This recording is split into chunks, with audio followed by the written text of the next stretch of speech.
আমরা জানি মানুষ একটি সামাজিক সৃষ্টি। মানুষ একা জীবনযাপন করতে পারে না। মানুষের প্রয়োজন হয় পরিবার, পরিজন, পাড়া, প্রতিবেশী ও সমাজ। সেই হিসাবে মানুষ কথাবার্তা, লেনদেন, আচার ব্যবহার প্রভৃতির ক্ষেত্রে একে অপরের সাথে জড়িত। এক্ষেত্রে প্রয়োজন হয় একে অপরের প্রতি আস্থা ও ভরসা। এই আস্থা ও ভরসার চাবিকাঠি হলো সততা। যদি সততার পরিবর্তে মিথ্যাচার, ধোঁকা ও ফাঁকিবাজি এসে যায়, তবে কেউ কাউকে বিশ্বাস করবে না, কেউ কারো প্রতি ভরসা করতে পারবে না। তাই বলা যায় মানুষের সামাজিক জীবন সততার উপরে নির্ভরশীল।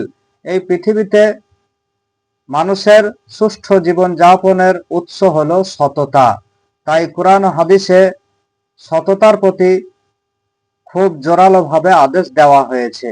যেমন সূরা তওবার 119 নম্বর আয়াতে আল্লাহ তাআলা বলেছেন, ইয়া আইয়ুহাল্লাযীনা আমানুত্তাকুল্লাহ ওয়া কুনু মা'আস সাদিকিন। হে ঈমানদারগণ, তোমরা আল্লাহকে ভয় করো এবং সত্যবাদীদের সাথে হয়ে যাও।